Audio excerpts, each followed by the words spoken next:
je vais vous parler, maintenant qu'on a vu ensemble un petit peu ce que c'est que les infections, comment on les attrape, quels sont les agents microbiens, où ils se situent, on va voir un petit peu les missions de ce comité.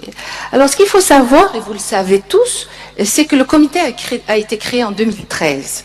En 2013, et donc ce comité a été créé donc en 2013, et ce qu'il faut savoir, c'est qu'il y a eu de nombreux textes, le docteur Amrani en a parlé tout à l'heure, de nombreux textes par rapport à cette hygiène, et il y a eu donc, par rapport aux infections, par exemple, la création d'unités dans les CEMEP, des CHU, la publication du premier guide sur l'hygiène hospitalière, et ce premier guide, donc en 1987, il a aujourd'hui 30 ans. Donc, depuis 30 ans, on n'a eu plus rien.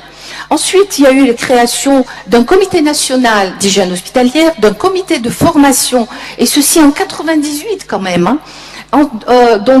Mais seulement, il n'y a pas eu de suite. En 2007, il y a eu création d'unités d'hygiène hospitalière dans les EPH, et enfin en 2015, l'année 2015 a été décrétée par le ministre de la Santé comme étant l'année de l'hygiène hospitalière. Alors, quelles sont les missions de ce comité? Qu'est-ce qu'on fait au niveau de ce comité? Eh bien, les missions de ce comité, c'est d'abord formuler des propositions et donner un avis sur l'organisation, la coordination des actions de prévention et de lutte contre les infections associées aux soins. C'est également élaborer des recommandations en matière de veille, de prévention et de lutte contre les infections associées aux soins, et c'est ce qu'on a fait avec le référentiel. Participer à la formation continue des professionnels de la santé impliqués dans la prévention et de la lutte contre les IAS. Faire toute proposition susceptible d'améliorer sur le terrain le programme de prévention et de lutte contre les infections associées aux soins, c'est-à-dire voir absolument toutes les formes, les modalités pour diffuser le plus largement possible ces informations sur comment lutter contre les infections associées aux soins. Participer à l'évaluation des résultats des actions de santé entreprises dans le cadre des missions.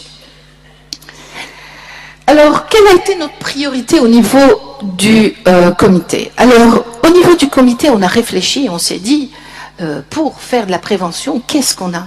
On n'a rien. On a une boîte à outils vide. Donc, cette boîte à outils, il fallait la remplir. Il fallait la remplir avec des référentiels, avec un outil de travail qui sera un outil qui accompagnera le soignant tous les jours. Alors, notre choix s'est porté sur d'abord l'hygiène de l'environnement des établissements de soins publics et privés. Et c'est ce référentiel que vous avez entre les mains.